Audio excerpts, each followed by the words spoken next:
of all, I want to start by thanking Lizzie and Professor Mike Cassidy, and through their generosity, we're able to host this important conversation, and also for being a real co-organizer with me and Amy and putting together this event and others who were involved, so thank you. And all of you, I'm so glad that you're here today on a day that's so relevant for data, because just today, as one of our colleagues emailed us an article, Facebook announced that they're publishing the first map of the world and all of its citizens.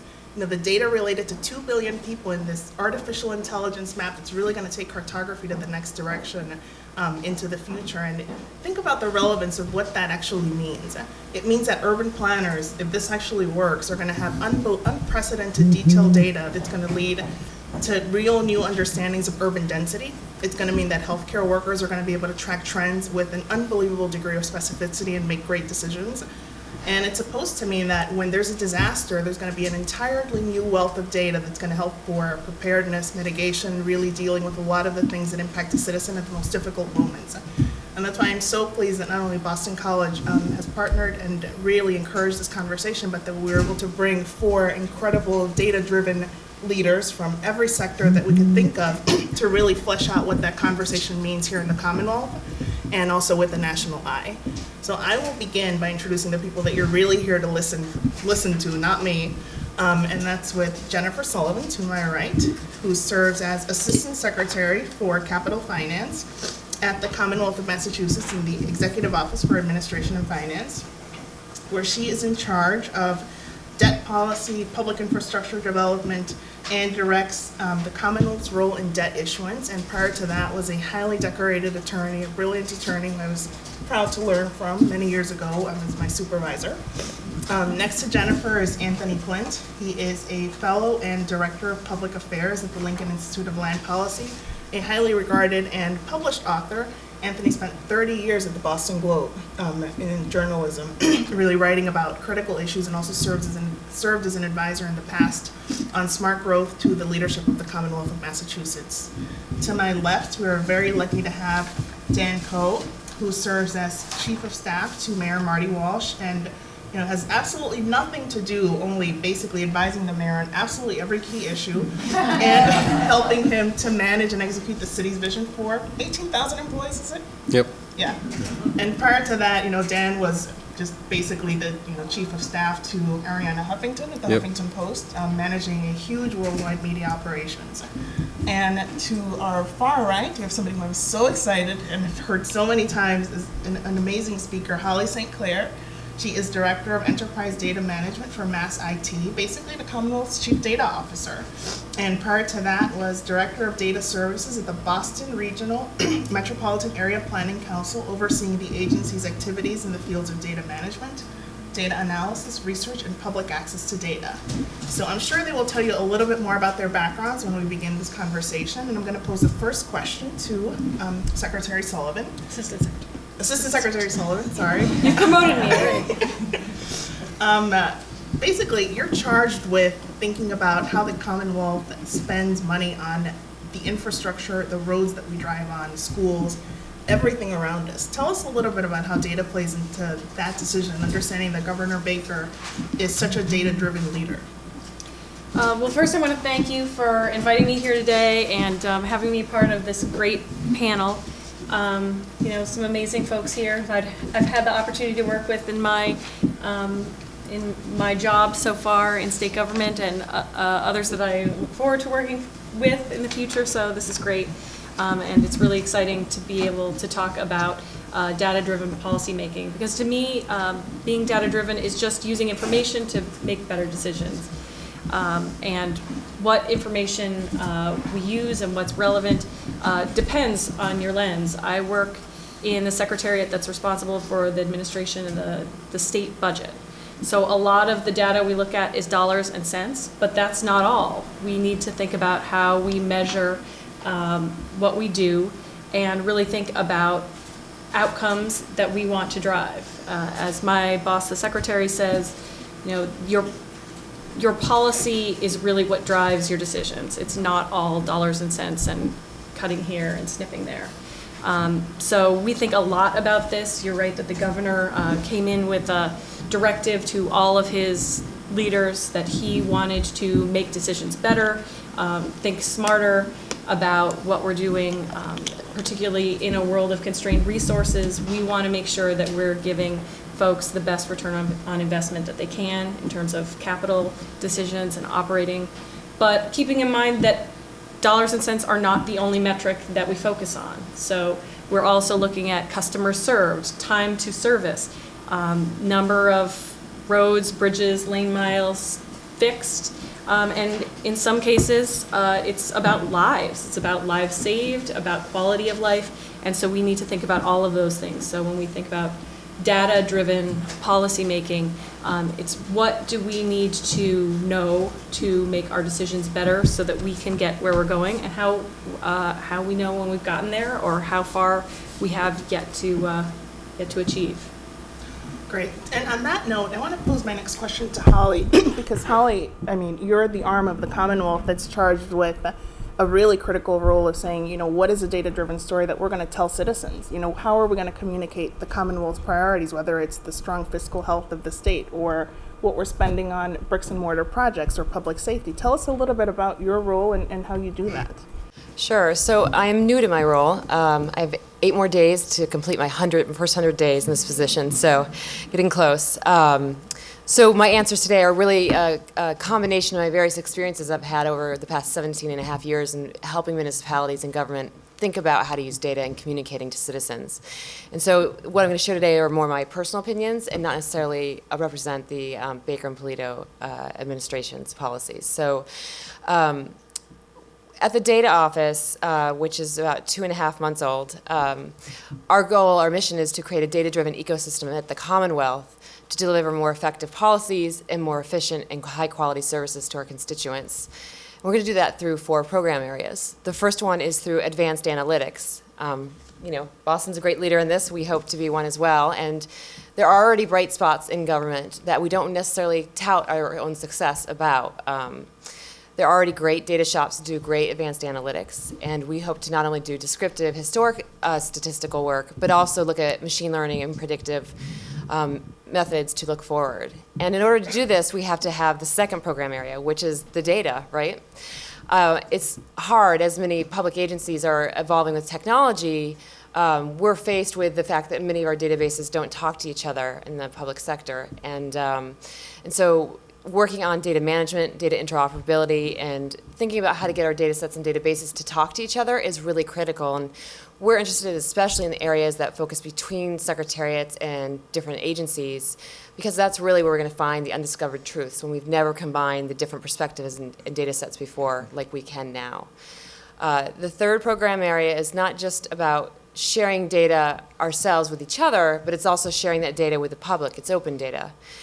Right now, in many public agencies, the default data position is you only share data on a need-to-know basis. I hope that we can shift in the public sector to responsibility to share. What part of this data can I share? Because, of course, not all data is appropriate to share, as we heard a little bit about some of the fears and concerns people have about sharing too much data, which is appropriate. And so we want to make sure our data is open and protected at the same time. The final area is around building data literacy and capacity for the Commonwealth's workers to use data and information in their daily work, whether they're managing programs on the front lines or making policy, to push that data back into that data-driven decision-making. As Assistant Secretary Sullivan said, really having good data really makes better decisions, and then we can start to mark if those decisions and policies are making a difference to the outcomes we strive to create. And so in terms of how do we decide what stories to tell? Well, first of all, the leadership from the governor, his priorities are the first stories that we're working on telling. The first project of the data office is around opioid abuse and working with the Department of Public Health, who has been tasked by Chapter 55, which is around answering 7 questions around opioid addiction, working with them to help unlock various data sets and get them to use different software tools and the right servers and having the right staff and methodology to carry out some great sophisticated work so we can gain new insights into the challenges and the patterns that people are facing around the opioid epidemic. And I think the way that we can tell stories to the public is a way that helps them personally understand some of the bigger trends and relate to them and demystify some of these bigger issues and lead to some of those insights that are critical for solutions. Great. And in your remarks, I know that you nodded to Dan, really said, the city's a real leader in analytics, and you're not the only one who recognized that, but in October of 2015, the New York Times actually wrote about the city of Boston, talking about how the city hall is humming with data, and they were referring to a project that started under Dan's leadership, where Boston is creating a scorecard to really try and turn performance metrics that are key to running the city into one number. Tell us a little bit about that project, how you started it, why Sure. you started it, and what it's about. Well, it's interesting. When we first came in 2014, we were the first new administration in Boston in 20 years. And then we really wanted to operate on two main principles around data. I think the first thing is that we are a $2.8 billion operating budget organization. If we were in the private sector, we'd be in the Fortune 1000, deeply data-driven, and shareholders would be looking at every single dollar we spent. But for some reason, there's this image in the public sector that money's wasted and that the scrutiny on every dollar isn't there, and we felt like that was the wrong way to think about it. I think the second thing that we were constantly grappling with is data in a vacuum is meaningless, right? Someone tells you that we filled 50 potholes yesterday or 100 potholes tomorrow, that's fine. But what's not meaningless is when people drive out of their driveway every morning and don't hit a pothole, they save $1,000 on car repairs, right? When people put out their garbage and it's picked up on time, squirrels don't get at it, and all of a sudden their entire front lawn is filled with their trash, right? So we need to not only think about how we scrutinize data, but how we put context around the data that humanizes it, that improves the lives of our residents. In Boston, case 650,000 residents. So we came up with this idea called City Score. The idea is that we take metrics that every city in the world would measure: how quickly we pick up our trash, how often our kids are going to schools on time, how many library users there are every single day. And we contextualize all the data. We scored all the data based on our targets, right? So if we looked at 80% of all of our potholes we want filled on time, how are we performing based on that metric? So that every single metric in a scorecard that you can see on boston.gov/cityscore right now, you can see how we're performing against our targets. And we decided to take it to a next level too, because at the end of the day, if we have 30 different metrics like that, the mayor could, if he had all the time in the world, sift through all of that every day and make assumptions on that. But the reality is elected officials and most people are extraordinarily busy and don't necessarily have the time to sit through and look through all that. So we decided to take all of that and average that up into one number. One number where 1 is the baseline. Anything above 1 means we're exceeding our targets. Anything below 1 means we need improvement. And giving the mayor a roll-up of where we're doing the best, the top 5 where we're exceeding, and the bottom 5 that we're not exceeding. And we actually are calling it follow-up, so people don't feel insecure about being in the bottom 5. But the reality is that allows us to take data that is, instead of just releasing it in an Excel spreadsheet, humanizing it and making it action-oriented and resulting in the kind of experience for the end user, in this case, the constituent, where he or she sees more efficient services. We are, to our knowledge, the first city in the world to do this. We have certainly not perfected it. We have released it very much in beta form, but we hope with feedback from people at the state and at the city and around the world, really, we'll be able to improve upon. Great. So on that note, I'm so pleased that Anthony Fuentes is on this panel, because one of the things I want this panel to really underscore is that data-driven leadership doesn't just arise out of government, but it also arises from the foundation and academic community. And Anthony, I'd love for you to tell us a little bit about what are some examples where the foundation, including the Lincoln Institute, are taking leading roles in understanding the importance of data in government and facilitating leaders who can't afford or don't have the capacity or the resources to carry out a project like Dan's, and really saying, let's put out a service to the public. Yes, well, I think there's a big role.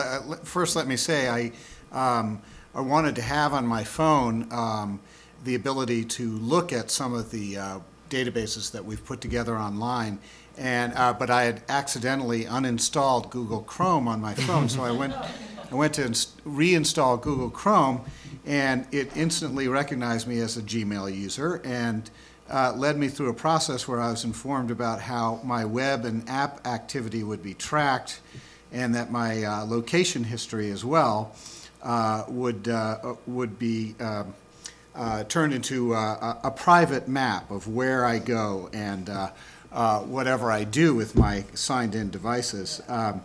And finally, that the data is collected even when I'm not using a specific Google product. So here on this panel, talking about data, I feel like throwing this out the window. I mean, now I'm kind of freaked out by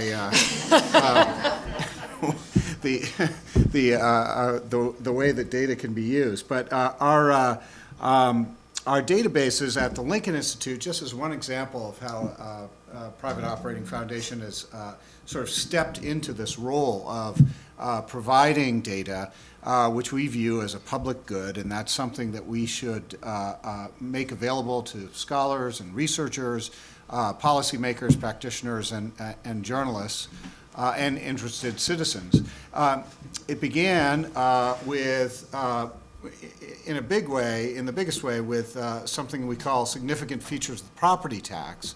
The name is taken from something the federal government used to do, which some of you might remember, significant features of fiscal federalism, and we sort of took over that job from government. So that was sort of the most vivid example of providing information on the property tax and related issues in all 50 states and the District of Columbia.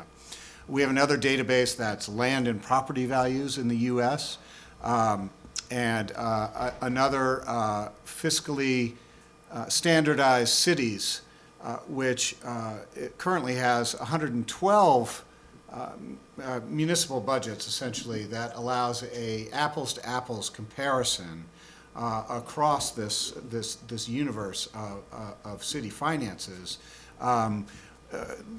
that otherwise is really difficult to compare and contrast because of the different jurisdictions and the different ways that various municipalities arrange their budgeting.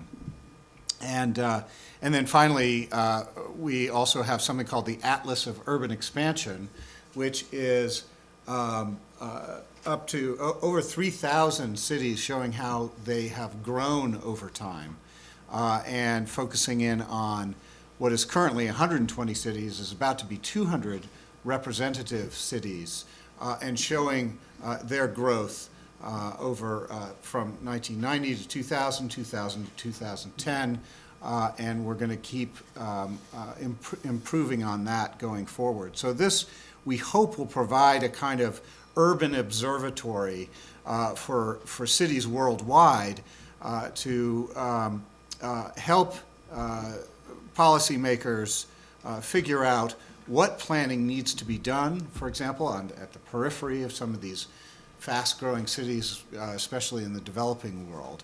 And this is all using satellite imagery. So those are some examples of some of the databases that we've been able to put together.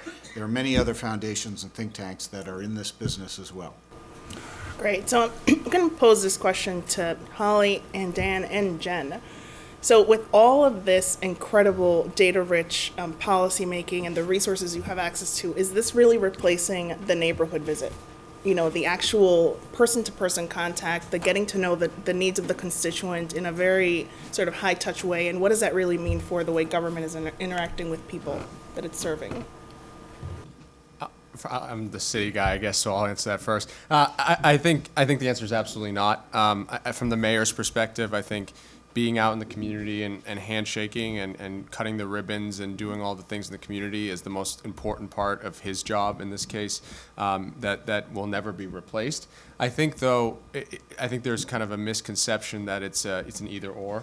The reality is, if you're using data in an intelligent way, you can serve your constituents better and do the in-person stuff better. One of the mayor's data dashboards is all the different neighborhoods of Boston. There's about 20 of them, split up in a heat map as where he's visited in the last 30 days. Our scheduling team tracks all of that, and it manifests itself in a heat map in his office. So he's able to better serve a more diverse range of constituents that way. We have constituents using our apps to report potholes and a number of different things. You know, if we're able to arm the mayor with an exact description of the person who filled the pothole, and they know the person's name, you can walk up in a community meeting and say, thanks for submitting the pothole. Like, that's a better in-person experience, right? So I certainly don't think it's mutually exclusive, and I certainly don't think it'll ever replace the in-person stuff. Yeah, I couldn't agree with Dan more that I think that it's not an either or, but a mutually enhancing experience. You're both getting out and getting to see those kind of direct experiences of various things. But in a democracy, government is a process of folks, articulating different visions, different issues, different concerns, different priorities. And data is a way to make a common language. I really love the idea of your dashboard rolling things up in a way that, meeting folks about a park for us, it's 351 cities and towns, and then talking to someone else in a different community about the opioid epidemic, and trying to figure out how you deal with those competing priorities on financial resources, on time resources, on where have I visited and where may I be, where my blind spots may be. I haven't visited this area, or what are we doing there are things that we can use data to make better decisions, to direct our priorities better, and to help folks be able to speak a common language, so that we make sure that we're seeing the whole picture when we make decisions, because there's only so much time, there's only so much of our resources, and that really helps us, I think, give the most to people in those interactions that we do have, and in places that we can't be at that moment, to make sure that we are giving appropriate attention so that the highest priority issues get the resources and care that they need. So data is the language of 21st century government. It's the way that we invite people from the private sector, academic institutions, and our citizens to the table to work with us, to figure out to figure out solutions to our most pressing problems, right? But data's not always right. How do you figure that out? You figure it out when you go into the neighborhoods and you talk to people and you hear their experiences and you compare it to the data. You make the data public so they can look at it and compare it to their own experience, and then try to understand how it may vary. And I think Assistant Secretary Sullivan, again, is perfectly right when she says it creates a foundation for understanding. Data does create a way for us to start from the same place and start that dialogue from the same level. But we also need to realize that data is not always right, and being on the ground helps us ground truth that. And I think we can't just have the conversation virtually. We do have to have it face to face, and using both of those together are how we really can create a better future. Great.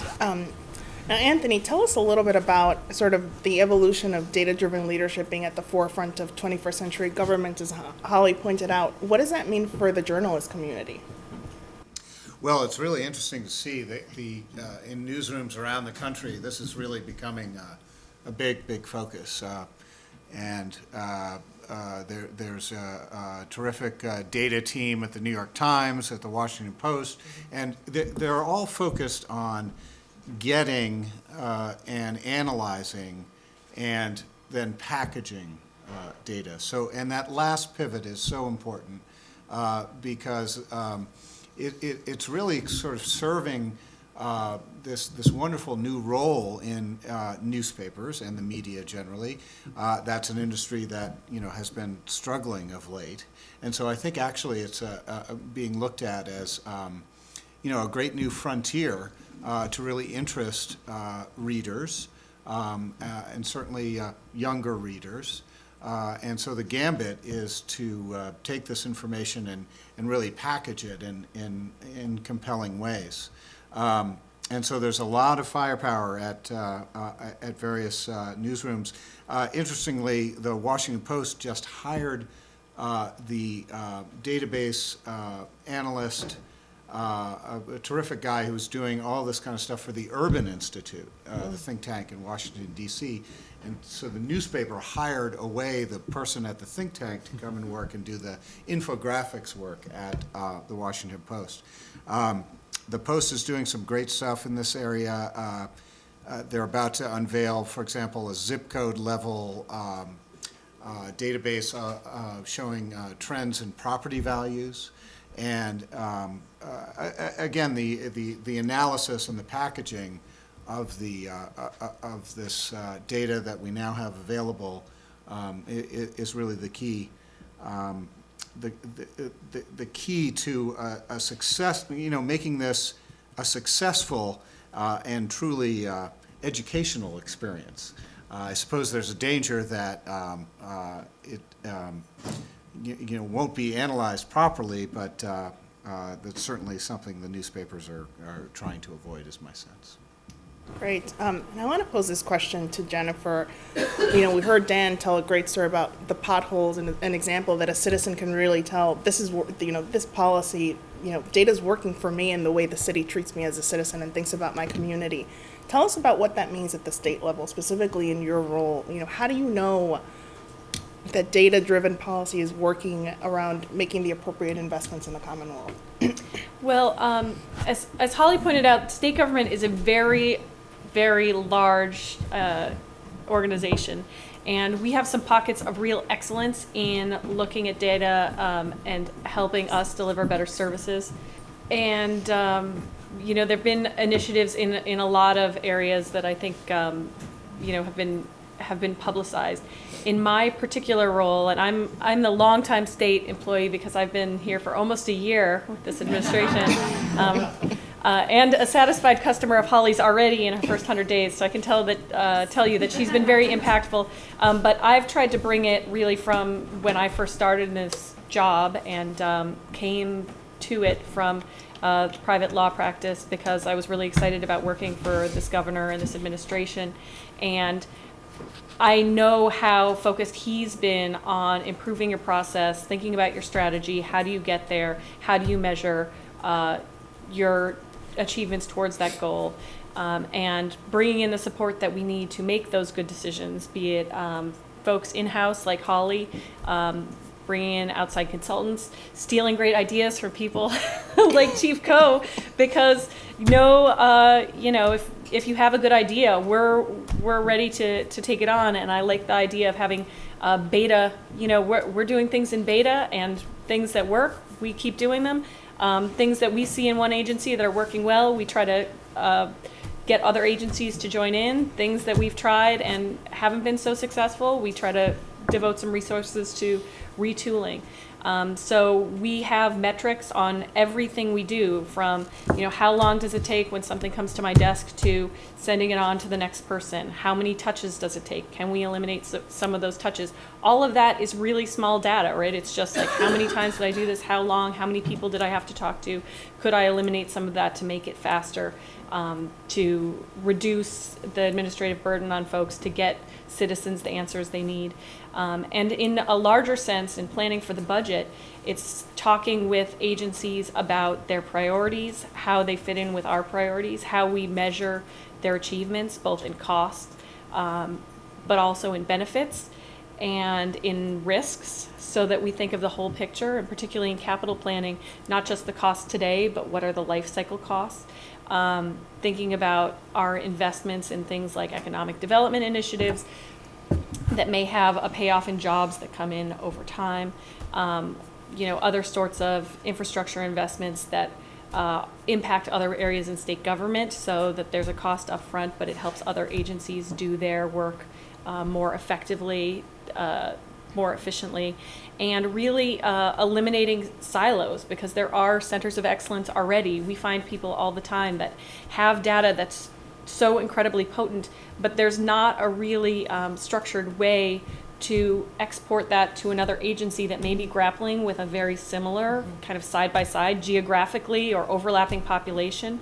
And so getting folks to just talk to people that may have similar but not exactly the same issues, and getting the data to flow where it needs to go to make that information, to really leverage it, is something that we think about in ways large and small all the time.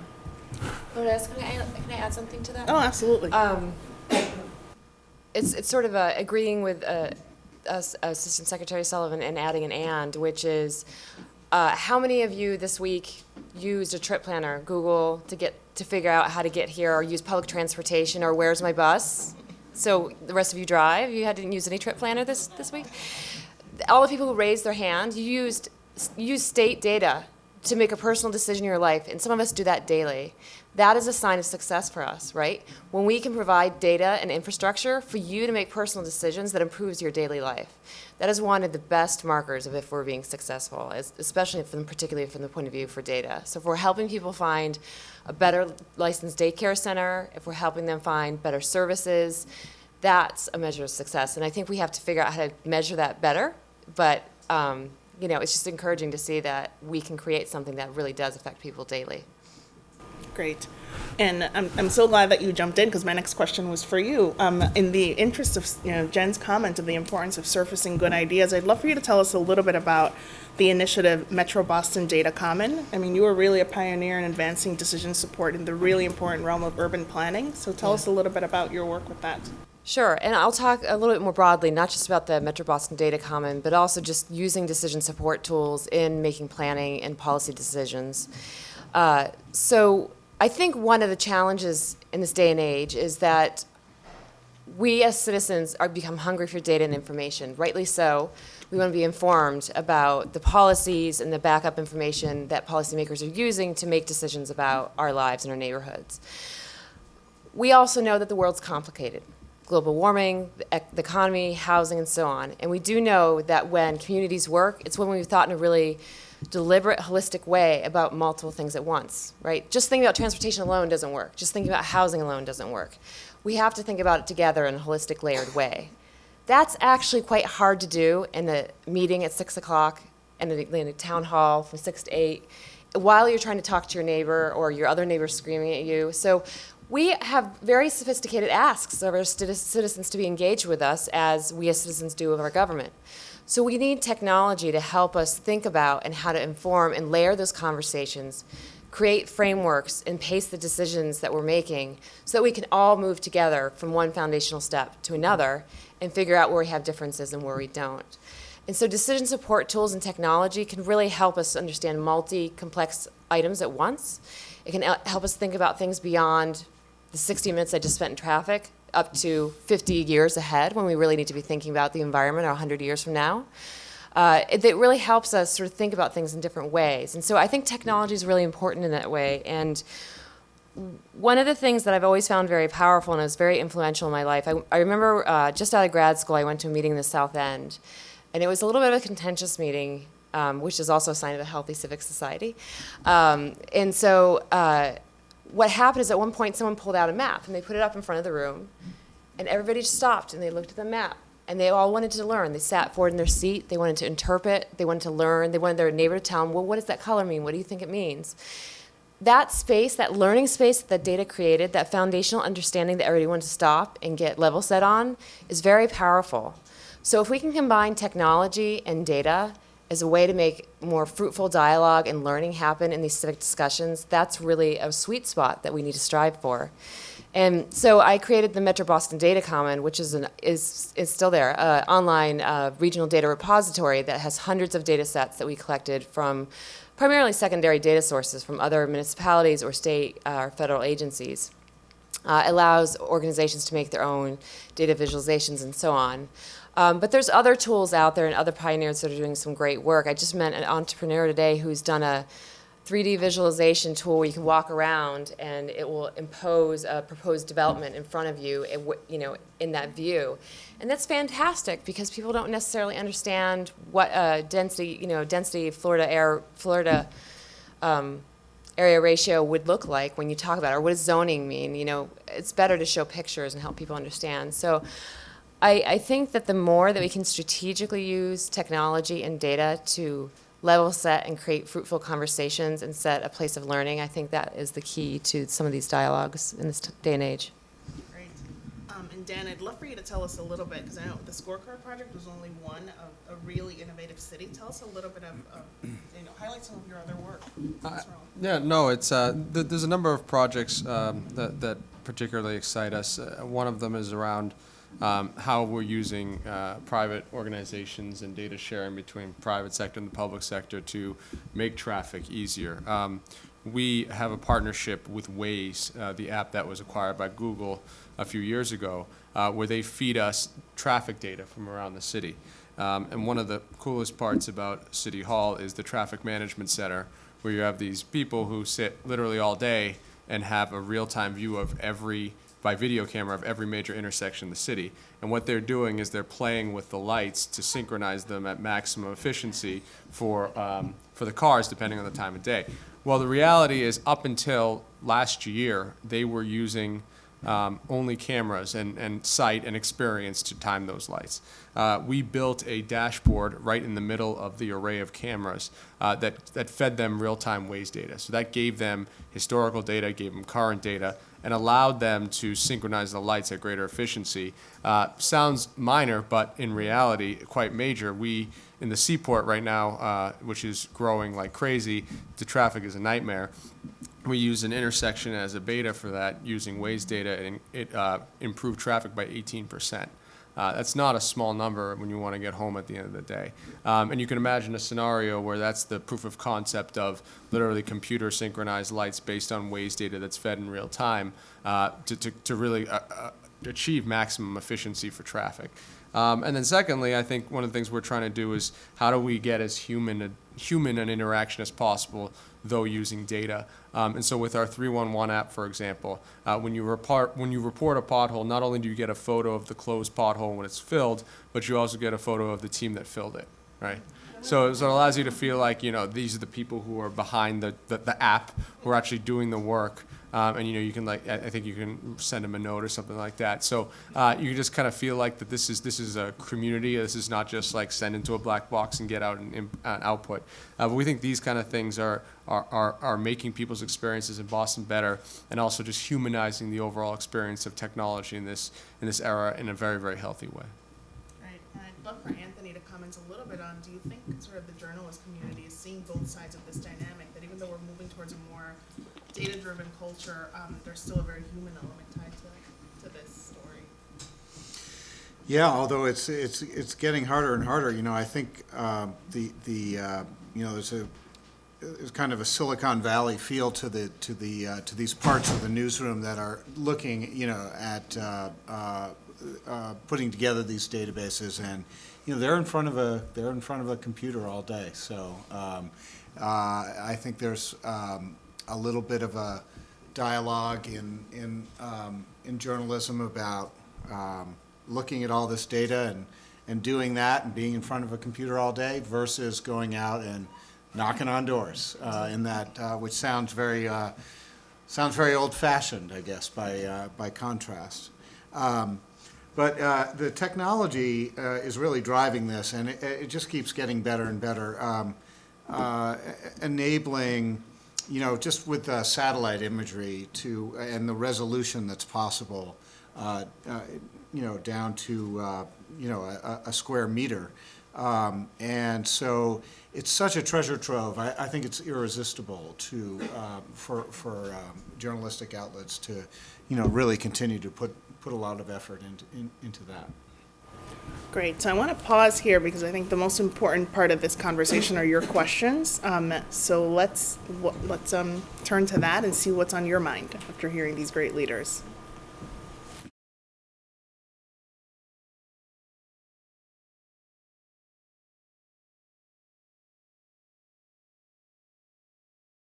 It's interesting because it's still a relatively new kind of dynamic in cities. We announced, the mayor announced the team, the citywide analytics team about a year and a half ago. And that's now 15 people from different departments that's kind of centralized it. What's interesting to us is there are a lot of areas in which we're crowdsourcing, and we're kind of experimenting as we go along here because it's such a new area.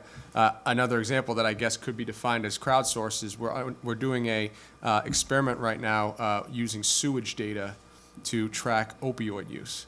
So in London, actually, and in Europe, they looked at, because what happens is you go to different communities and you ask them, do you use drugs? Okay, yes, you do. What do you use, right? Extraordinarily inaccurate, right? But if you look at sewage, it's pretty accurate, actually. And so, don't worry, we're not doing like individual houses. We're doing some test neighborhoods here. But that's a form of crowdsourcing, right? And so it's interesting how different definitions of crowdsourcing exist. We don't really know what it is yet and how we get our arms around it, but the mayor has made it a priority to create a team that is dedicated to finding that out, and how do we institutionalize it, and how do we not only source data ourselves and come up with these crowdsourcing ideas ourselves, but how do we get the public to give us ideas that would better help their communities. Another idea that we're using is actually we're using Craigslist as a way to crowdsource where the errant landlords are. So a lot of times on Craigslist, they'll advertise, one bedroom for 10 people, right? And they're especially around the September timeframe. And you can come up with certain rules, and I'm not a programmer, but you can come up with certain rules to scour Craigslist to target those people, right? So there's a number of different applications of it. I think it's so open right now that there's no kind of one way to do it, and there's no one kind of institution or policy around it. But I think being open-minded about what crowdsourcing means, and then also creating the appropriate resources, in our case, human resources, to come up with that policy long-term, I think will allow us to institutionalize in the future.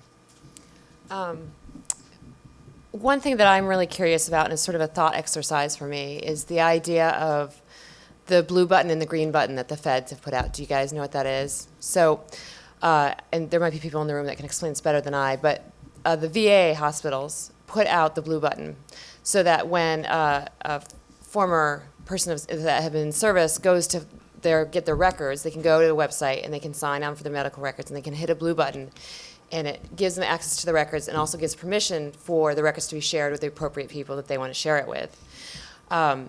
I think we're going to end up crowdsourcing in a different way.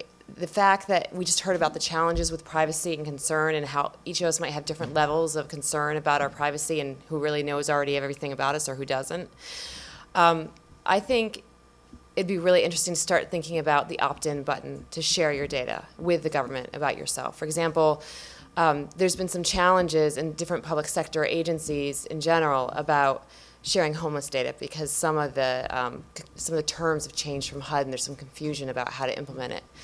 And there's some people who feel that there should be, each homeless person should approve that their data should be shared with other service providers. And it's a very interesting and complex problem. But you can imagine, as we start to create these opportunities for people to have a single sign-on to, for example, state government somewhere, if you say, yes, I want to have single sign-on, and yes, I understand that means that some part of my user information will be shared with, 50 different agencies, but yes, that means it will make my life easier and allow the government to serve me better, and so on.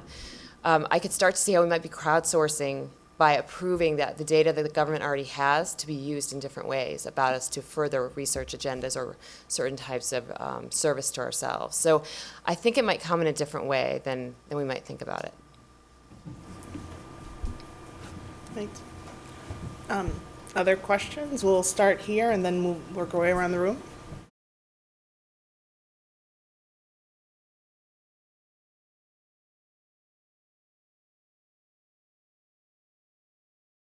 Yeah. No, it's a great question. Look, I think that especially in this era, as Anthony highlighted, there's this concern about what data is used for, and again, when you have a raw data set, I don't mean to make it so inhuman, but when you have a raw data set, there's ideas that come that you don't even know yet, right? I think it's difficult because, I could say, oh, well, we can just put like a rider at the bottom that explains what you're going to do with it, but you're never going to read, no one's ever going to read that. All this stuff at the bottom, no one reads. When you sign up, when you download iTunes and you agree to the licensing agreement, no one reads that either, right? So I think it's more of, it's an interesting question. I think it's first of all, it's respecting people's ability to decline being a part of these kind of things, right? Like with City Score, I think that we're trying to be open with our data, but I think we also realize every time someone declines, it's not like they're being a terrible person. It's actually a very understandable approach. I think that it is demonstrating to the public why this is useful, right? Like why when you're collecting data, why when people are kind of reporting, income data or reporting data on housing affordability or housing levels and income levels, how that can be helpful in creating more of an environment for more affordable housing, right?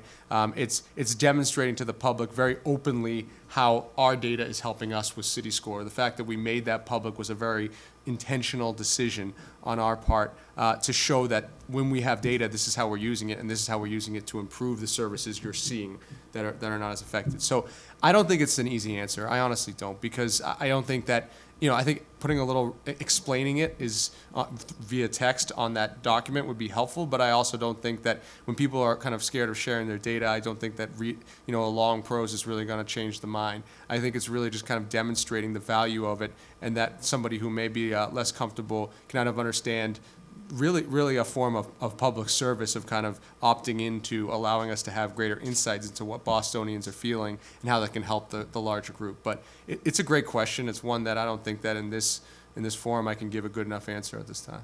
By the way, I love the new website. Good. Thank you. I think I saw a hand over here.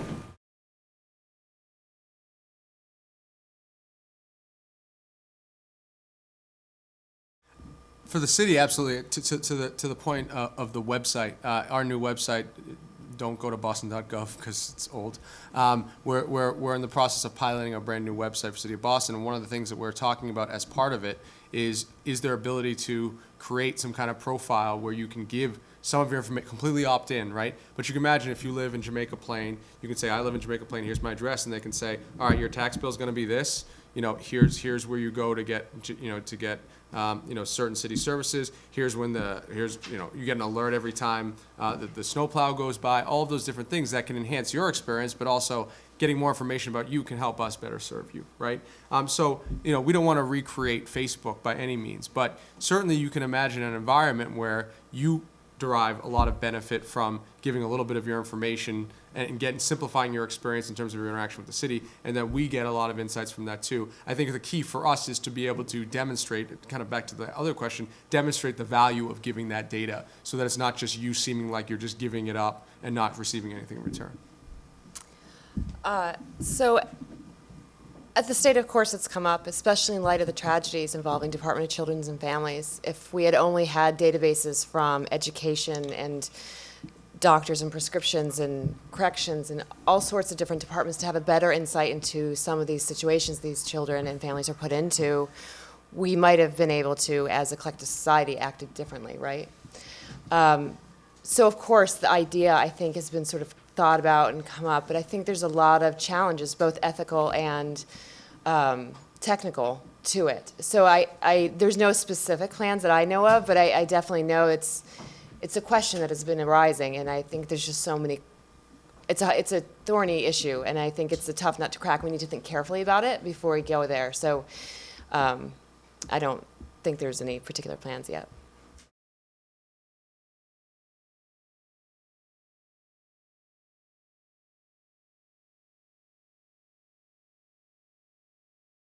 I mean, for me, it wasn't necessarily the data insights. I was scared that people would feel like, I'm from a business. I'm from a business background. I went to business school.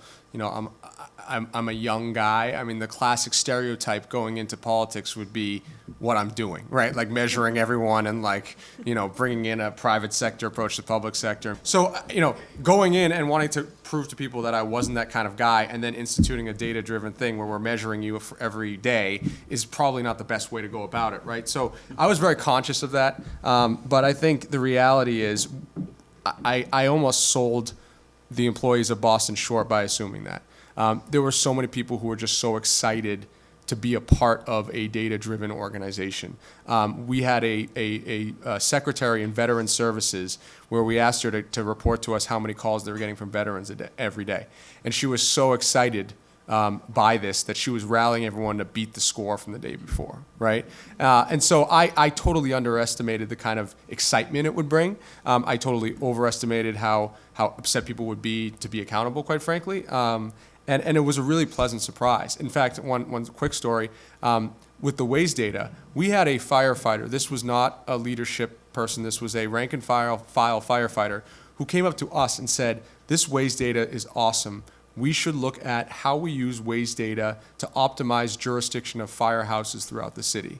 Meaning that if you have two firehouses, A and B, and there's a fire right here near firehouse A, it might be faster to have this firehouse get there depending on the traffic, right?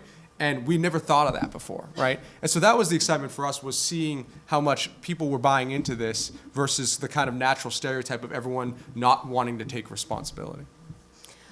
So I have two parts to that, two answers to that. The first one is I have the enviable position to running a data office that has no data. We are like the cobbler's daughter that has no shoes, because we've been really focused the first 2.5 months that I've been with the Commonwealth. I'm really hoping with the opioid abuse work, and we are not actually allowed to touch that data because we treat privacy and security so seriously in the Commonwealth. And so we're waiting for that data to be anonymized. And we're helping with methodologies and looking at generalities, but we've not gotten to look at the data. I hope in a couple of months I'll have a different answer for you when it's been anonymized and we can actually work with it.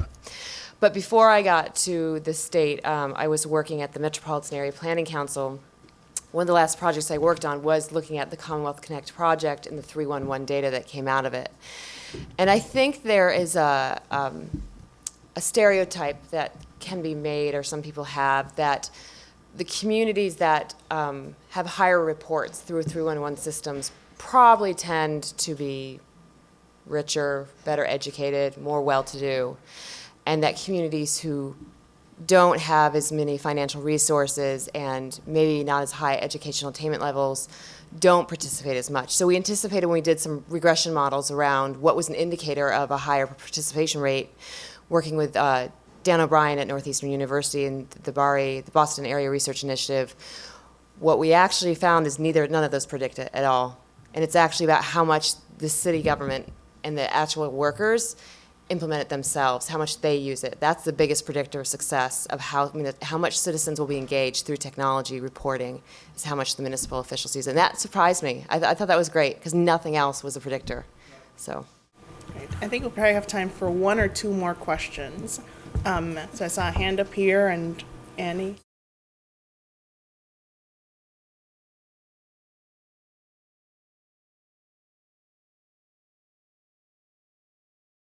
In the Commonwealth it is. I think Boston's probably pretty wired. But in the Commonwealth there are certainly parts, mostly in Western Mass, where this is a big issue. And the Commonwealth has a big initiative actually to try to bring access to folks in municipalities in the towns to the west, and how to do that best. So this is a study in bringing data to a policy problem and also bringing infrastructure to folks who want to enter into this new data world. And that's something that we've been doing a lot of work about, both about what's the appropriate technology in a field that's changing all the time, and also how we best leverage the resources we have. So the Commonwealth has invested a lot in building a spine, the 123 network in Central Mass, and how do we leverage what we've already done and what we've already learned from that. How do we make the wisest investment of the Commonwealth's capital resources in doing something, and how do we think about that in terms of trade-offs on other really pressing infrastructure needs. So it's something that we definitely do a lot of thinking about and a lot of work on, and I'm learning new things every day about that issue. And it is an issue in Massachusetts, maybe less so than in some of the places, but I definitely read that New York Times article, and it is something that we think about in the Commonwealth.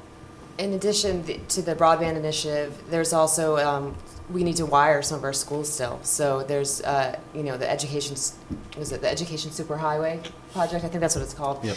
But at Mass IT, our director, Mike Hamill, he's director of schools and municipal technology. There's a program to help continue to wire our schools. They haven't been wired yet. And the Commonwealth does have a grant program to do that as well, to bring. Right. And I think, Annie, you had a question as well?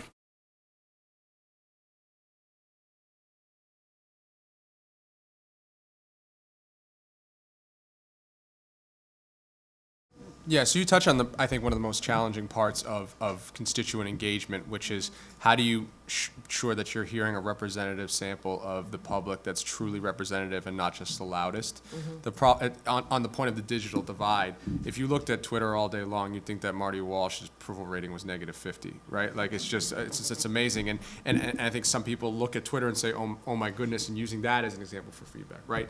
in a typical development process in real estate, you have impact advisory groups and community meetings. But I think most people who go to community meetings regularly know that there are professional people who go to community meetings all day long, right? So that's not necessarily the right representative body either. It has to be a combination, and you have to also invite people to get involved. One of the things that we tested before actually the administration here began was participatory budgeting for young people. So ages 18 to 25, we allocated $1 million in the capital budget for them. And we brought together, I think it was 100 or 200 kids to reach out to all their friends and vote on about 20 or 30 capital projects and where to invest the money, right? So that got them to feel like they were involved and invested.